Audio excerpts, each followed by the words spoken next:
Uma e outra vez estamos aqui para darmos boas-vindas a todos os amigos e amigas que nos acompanham nas palavras que se cruzam aqui no nosso canal do IAS de Barreiro, para juntos estudarmos mais um episódio do nosso programa já conhecido por vós, Palavras Cruzadas. Estamos a estudar o tema número 12, que tem como assunto principal José, o príncipe do Egito. E antes de nos debruçarmos sobre este assunto, eu queria, de uma maneira especial, saudar o meu irmão e amigo Beneneco, ele que nos vai então fazer também a sua apresentação e, consequentemente, a primeira oração.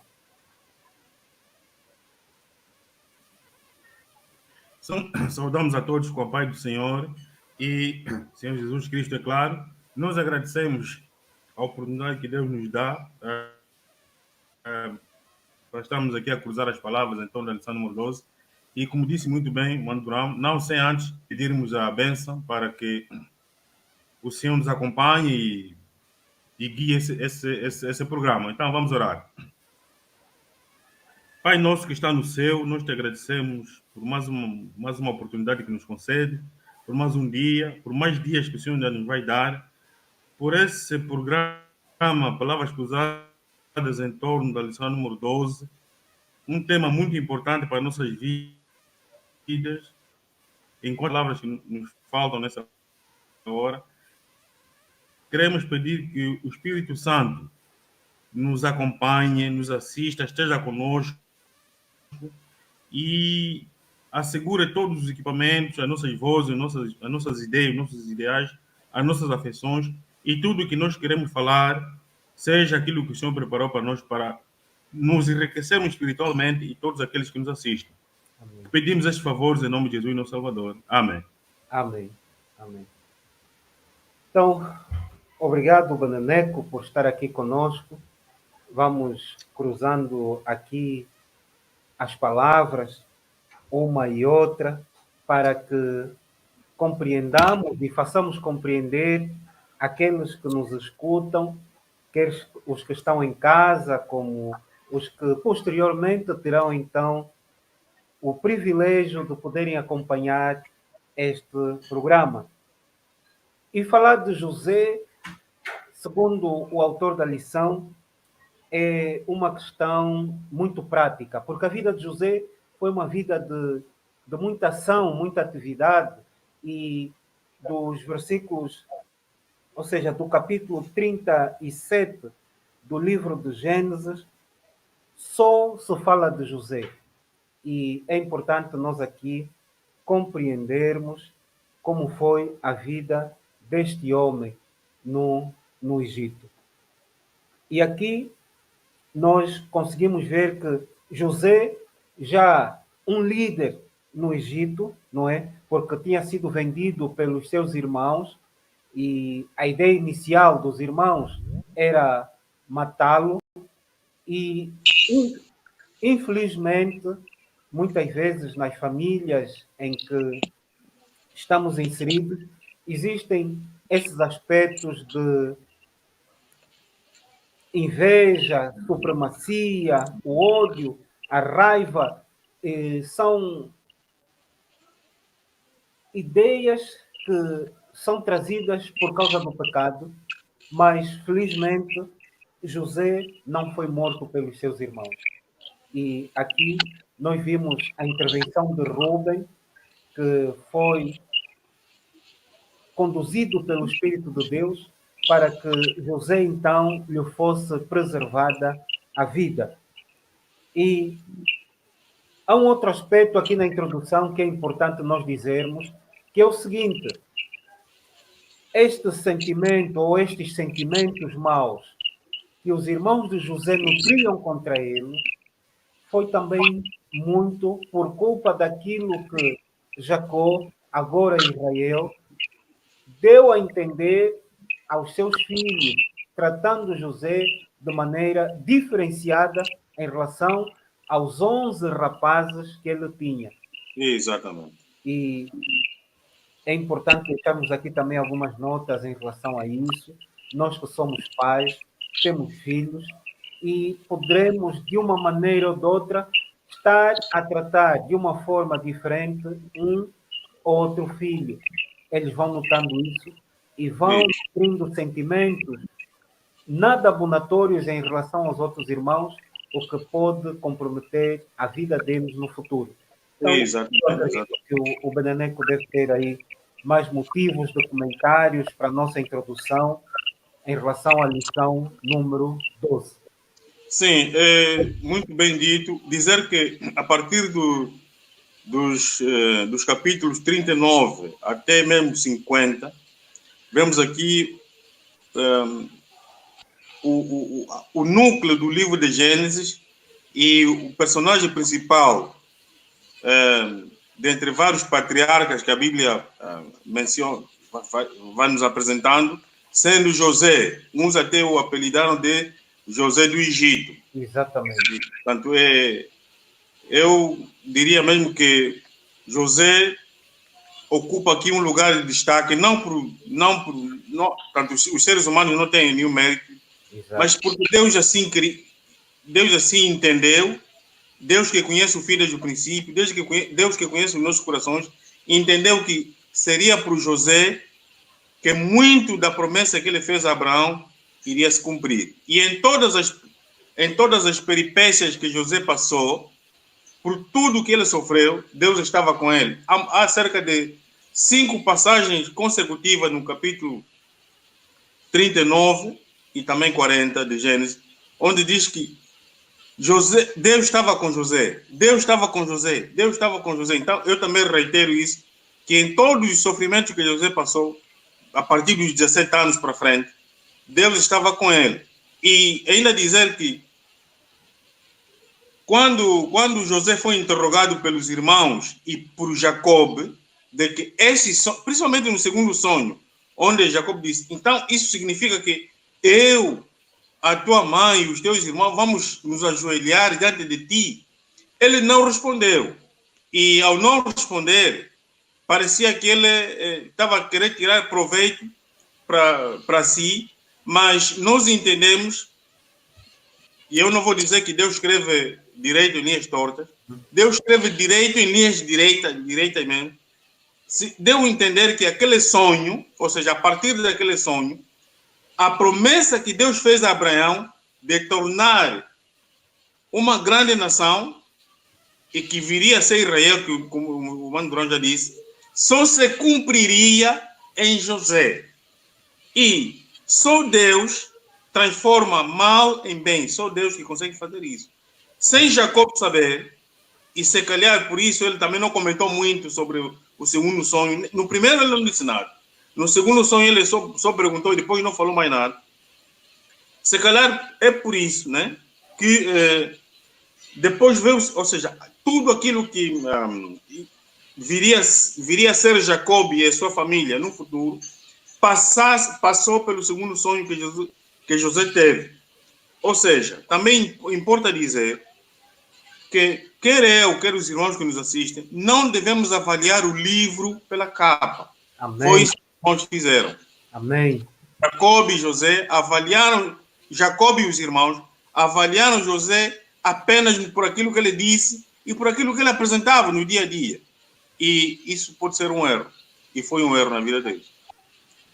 Pois, porque aqui, o Beneneco, José é elevado ao cargo mais importante do Egito. Estando nessa posição, ele pode ver realizado o que Deus lhe havia mostrado em sonhos, tal como disseste. E há um outro cenário. Os irmãos de José estavam prostrados reverentemente diante dele. Imagine.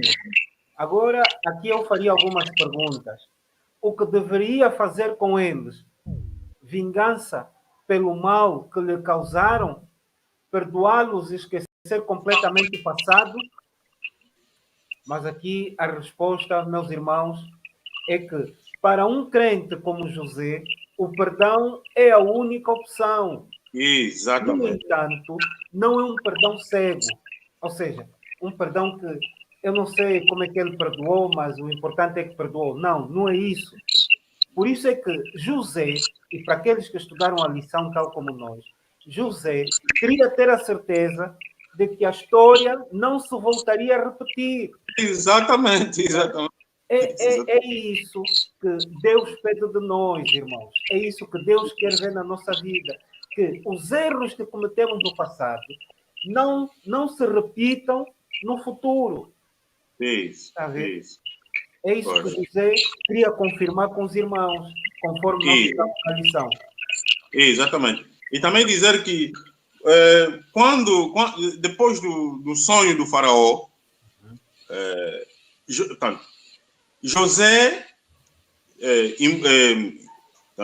imbuído do Espírito Santo, possuído pelo Espírito Santo, explicou muito bem o que o faraó tinha sonhado. E vemos aqui a reação do faraó apenas uma reação de poder econômica, política, porque ele apenas retirou, ou seja, buscou da interpretação e das explicações que José foi lhe passando, o fator de que, como o Egito passará 7 anos de fome, ou seja, no Egito não, uma boa parte da humanidade passará fome 7 anos depois de 7 anos de fartura. Então, ele reteve só. Você, José, tem boa palavra. A tua palavra foi boa. Não se interessou, e é bom que vamos nos reter aqui, ele não se interessou com o fato espiritual, com o lado espiritual, como muitos líderes atuais e os que já passaram, que quando aconselhados por religiosos, tiram apenas do conselho aquilo que é interessante para o poder. Não. Mas aqui há um detalhe, Benedetti, ainda bem que estás a levantar essa questão. José teve o cuidado de fazer com que Faraó compreendesse que tudo quanto ele tinha revelado em relação aos sonhos vinha de Deus. Exatamente isso. Exatamente. Para que não haja dúvidas. Não, olha, isso tudo vem de Deus. E está escrito na Bíblia. Exatamente. Então, ele se interessou com o facto político, econômico, a hegemonia política que se confirmaria, e não sobre o sobrenatural que Deus iria fazer por José, que ele amava. Não que Deus não amasse os egípcios, atenção, mas José, que foi íntegro até ali e seria mais à frente, por ele, Deus faria milagre, faria proeza para aquela nação. Ou seja, até para o próprio José, só depois disso, teria 2 filhos que fariam parte das 12 tribos finais para a Canaã Celestial. Amém. Amém. Amém. Muito, muito bem pontuado, e nós vamos avançar no nosso estudo. Já falamos pouco sobre esse texto de arrependimento que a lição de segunda-feira nos fala, e exatamente. É importante nós trazermos a ideia do que falamos anteriormente, antes mesmo do tempo de seca, não é? Houve um tempo de fartura. Isso. O que a palavra de Deus nos quer aconselhar é, no tempo de fartura, nós devemos armazenar alimento para os dias maus. E o mesmo acontece com a nossa fé. Nos tempos de paz, nós precisamos nos preparar convenientemente para que, quando chegar o tempo mais difícil, nós tenhamos sustentação espiritual para resistir às investidas do mal. Exatamente, exatamente. Exatamente, sim, pode continuar. E nesse texto de arrependimento, não é que José confronta os seus irmãos de que o mal que lhe tinham feito não voltaria a ser repetido, principalmente em relação ao seu irmão Benjamim. Exatamente, exatamente. Era a maior preocupação de José, porque quando José vê Benjamim, não trata Benjamim como irmão, já o trata como filho.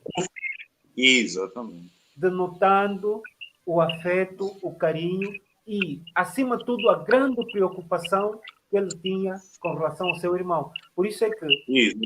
no início dos anos de fome, José abriu os celeiros e forneceu trigo tanto para os egípcios como para os estrangeiros. Exatamente. Ao ouvir isso, Jacó, o seu pai, enviou os seus filhos ao Egito, com exceção de quem? De Benjamim. Benjamim. Isso. Está a ver? Então, tudo isso.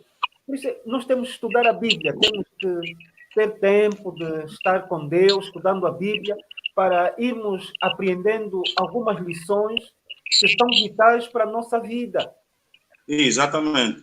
E sim, e dizer também que os irmãos de José, no caso, os 10 irmãos, foram maus, foram prevaricadores contra Deus, porque eles esconderam seus pecados por 20 anos, mas essa parte deles terem escondido os seus erros por 20 anos nos ensina o seguinte: nós, por mais que escondemos o pecado sei lá onde, um dia, e como Deus não se deixa escarnecer, um dia nós vamos avistar com eles.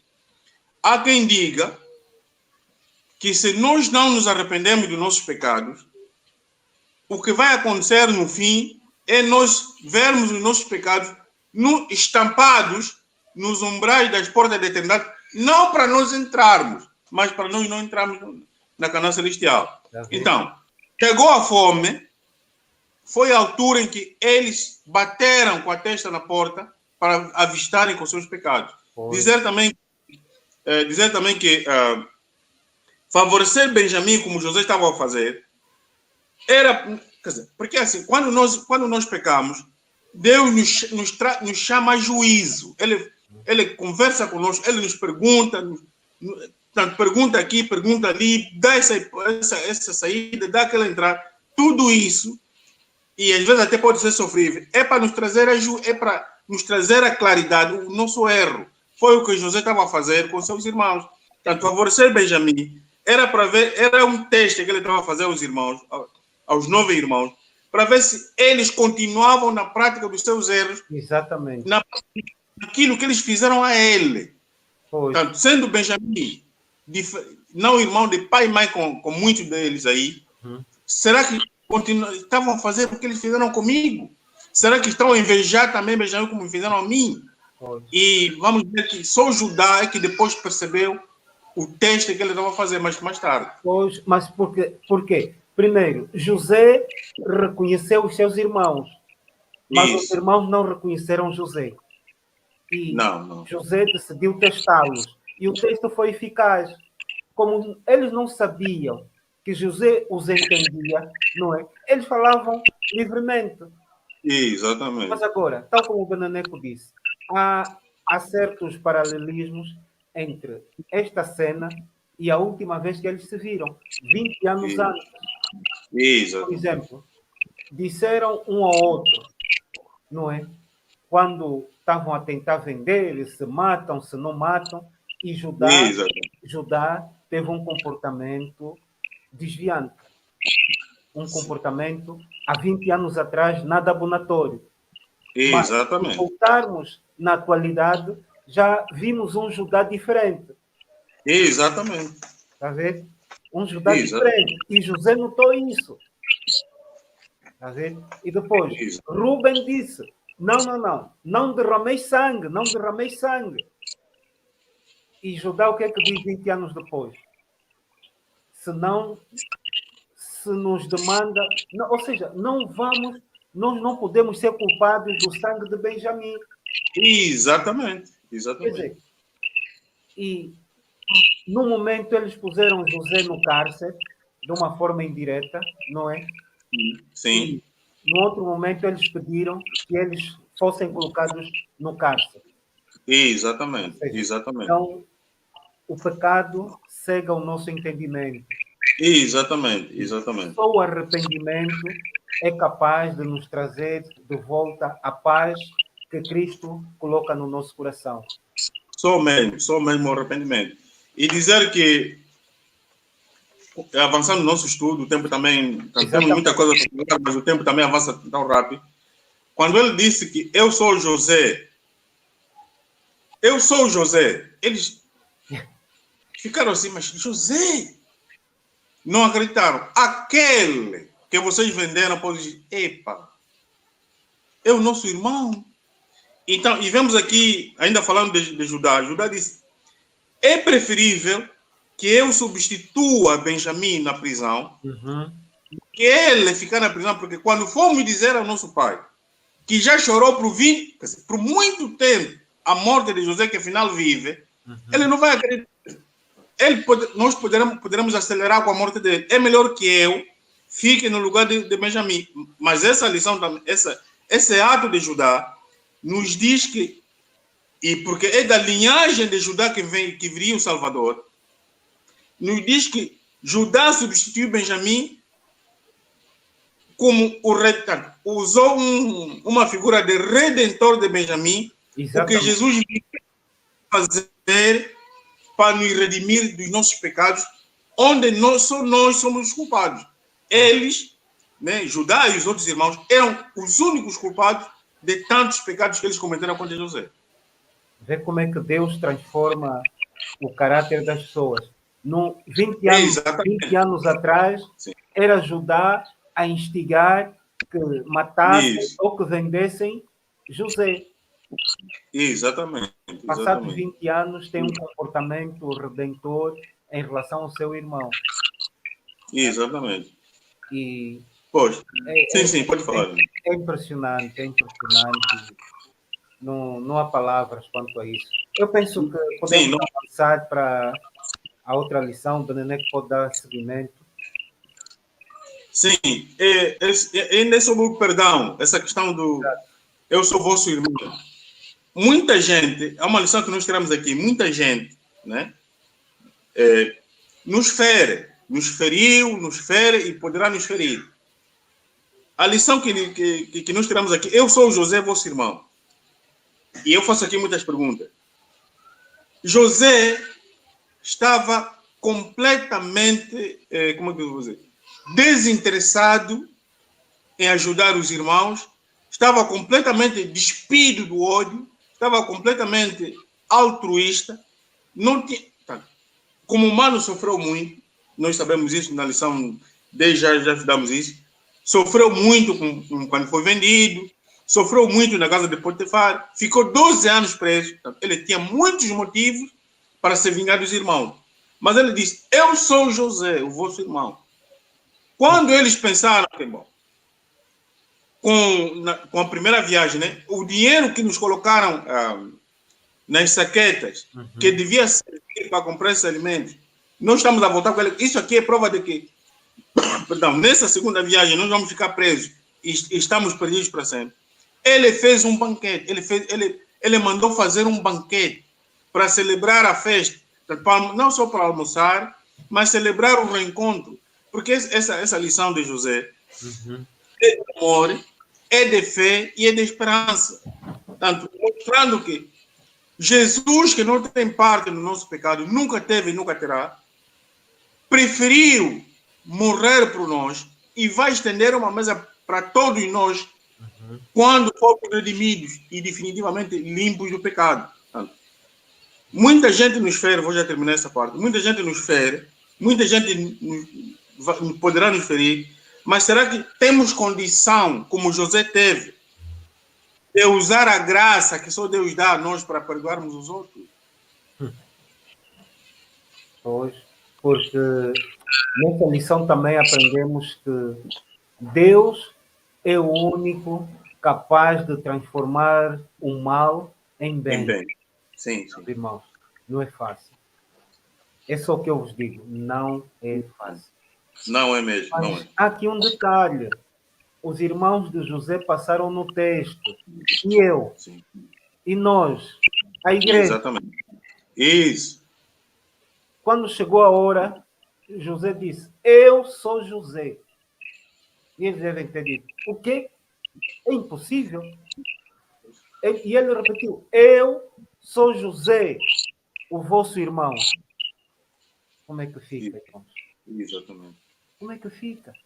Exatamente. As pessoas que nós ofendemos, as pessoas que falamos mal, E as pessoas sabem, as pessoas vão saber sempre quando nós fazemos mal, quando dirigimos uma palavra torpe, quando agimos mal com as pessoas, quando olhamos mal. Então, nós precisamos de ter cuidado com o nosso comportamento. Com certeza, com certeza. Porque nós só vamos ser salvos, irmãos. Não quando mudarmos o comportamento. Não, o comportamento não salva. O que salva é a mudança do nosso coração. É exatamente isso. Porque E, quando o sim, nosso sim. coração for transformado, o nosso comportamento será o comportamento de José. Quando o nosso coração for tocado pelo Espírito Santo, o meu comportamento, os meus gestos, as minhas atitudes serão as de José. Exatamente. José não falava em vingança. Ele tinha entendido que Deus tinha transformado o mal que lhe tinha acontecido em bem. Exatamente, exatamente, exatamente. Exatamente. E ele Sim, falou com os irmãos, Dona Neco, já te dou a palavra, falou sim, com sim. os seus irmãos como se estivesse a preservar a vida e a posteridade deles. É mesmo isso, é mesmo isso, é mesmo isso. Isso para quê? Para lhes dar vida e assegurar-lhes de que, em última análise, foi Deus quem o enviou para o Egito. Exatamente, exatamente. Temos condições para isso, irmão. Porque Deus provê o necessário que toda a família venha a ter. Nosso problema é o quê? Dinheiro, é carro, casa, alimentação, saúde. Deus provê tudo isso. Exatamente. E numa terra estranha. É mesmo, é mesmo, é mesmo. Estava tudo aí bem. E aqui conseguimos ver que a providência de Deus se manifestou de uma forma poderosa. É verdade, é verdade. Sim, penso que como notas finais eu gostaria de dizer que em Gênesis 45, verso 7, encontramos uma passagem muito emocionante. José disse: Deus me enviou ao Egito de forma estranha, mas para conservar a sucessão de Abraão, de Isaac e de Jacob. E os irmãos entraram em pranto para dizer que José foi vendido como escravo para o Egito. Mas a casa de Jacob, vejam só como é que Deus é. Mas a casa de Jacob foi para o Egito para ficar numa terra boa, em Gozen. Bons pastos, água. Eles não foram... Assim, toda a reputação que José tinha em Deus pelo Espírito Santo vendeu, entre aspas, boa fama para o faraó, para os egípcios, e eles não ficaram como escravos em momento, pelo menos até aqui nessa lição, eles não ficaram como escravos. Eles foram bem recebidos, foram bem alojados. Amém. E para dizer que José estava vivo. E isso era tudo para Jacó, mesmo que não esperasse que ele o voltasse a ver vivo. Jesus morreu, ressuscitou e está vivo. E nós fomos. E se nós formos fiéis, desculpem, viveremos para sempre com ele. Amém. Amém.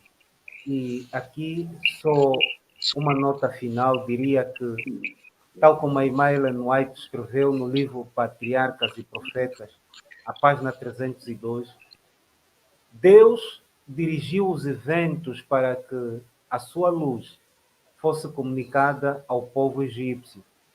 Tanto na casa de Potifar, quanto na prisão, José recebeu uma educação e treinamento que, com o temor de Deus, o preparou para a sua alta posição como primeiro-ministro da nação. Do palácio do faraó, sua influência, irmãos, foi sentida por todo o país. E o conhecimento de Deus, imaginem, se espalhou por toda parte. Nos lugares onde nós estamos, irmãos. Que influência é que nós temos sido para as pessoas? O conhecimento de Deus tem se espalhado pelos corredores dos locais onde nós trabalhamos, as pessoas sentem o perfume da imagem de Deus, da imagem de Cristo, nos locais onde nós estamos, irmãos, na nossa vizinhança, na escola, no local de trabalho. Senão, ainda temos tempo de podermos ser esta influência positiva na vida daqueles que estão próximos de nós. Então, para nós seja uma oração à vontade do nosso Deus. Não sei se o Benedeto tem mais algumas notas antes de fazermos a última oração. Não tenho. Dizer que agradecemos a Deus por essa oportunidade que Ele nos concedeu em cruzarmos aqui as palavras. E como nós temos dito, isso é apenas um pouco do sumo da laranja que nós tocamos aqui. Amém. O estudo, a entrada mais profunda na lição número 12, cada um de nós, dia a dia, pegando a Bíblia aí, nessa parte dos versículos 30, dos capítulos 39 até 50 de Gênesis, para se aprofundar nesse personagem principal aqui que eu entendo, que os autores também entendem que é a personagem principal de Gênesis, que é José. Porque essas palavras que o irmão Cláudio passou no fim, de quem nós somos, se adentrem no nosso cérebro, no nosso íntimo, para saber se estamos a viver isso para ser como José ou não. Amém. Então, vamos pedir o irmão Durão para nos levar à última oração. Bendito e poderoso Deus, te agradecemos mais uma vez pela tua bondade. Obrigado por nos teres assistido aqui durante a exposição da tua palavra. Abençoa grandemente o teu servo Benedeto, a todas as famílias que têm contato e que terão contato com esta mensagem. Que o teu poder, o teu Espírito Santo esteja sobre ela e faça-as compreender de que unicamente Deus tem a última palavra na nossa vida. Não importa a situação que estejamos a viver. Por isso, ó Deus, faça-nos acreditar na tua bondade e no teu cuidado sobre cada um de nós. Dá-nos a tua paz, é o que te pedimos e agradecemos no nome de Jesus. Amém. Amém. Amém. Até a próxima. Até a próxima.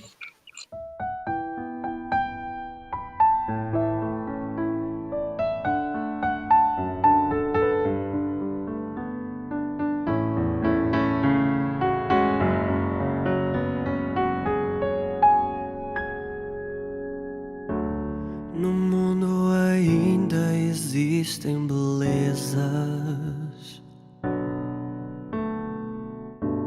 que alegram a vida e nos fazem sonhar.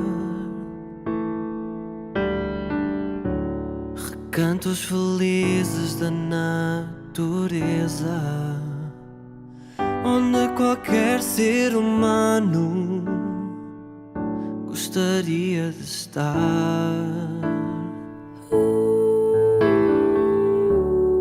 Mas de todos os lugares,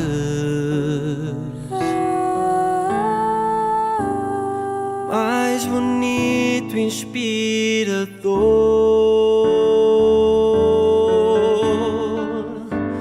é onde fico em oração, junto aos pés do Salvador. O melhor lugar do mundo é aos pés do Salvador. É ali onde a esperança traz alívio ao sofredor. É ali onde eu me encontro com a fonte do amor.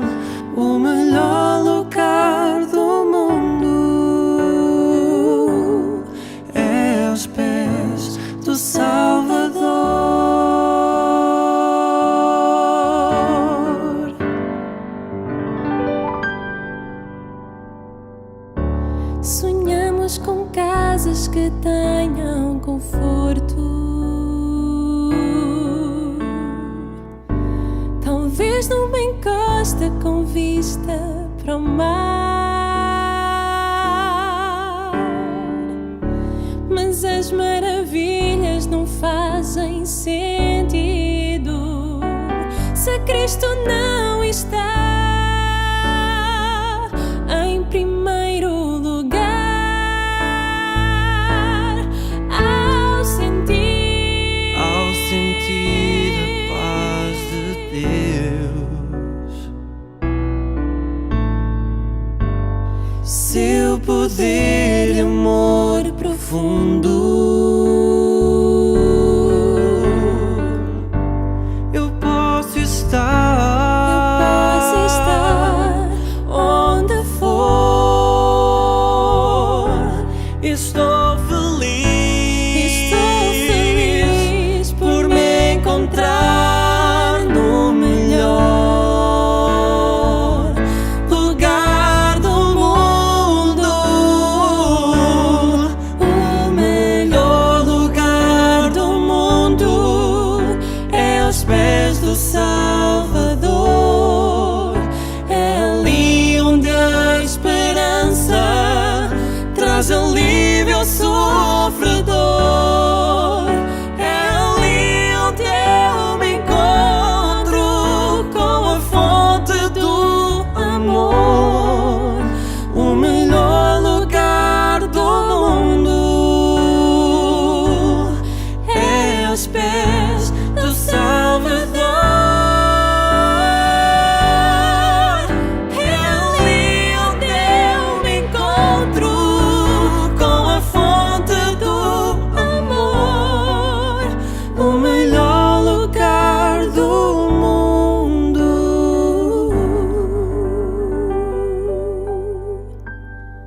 é aos pés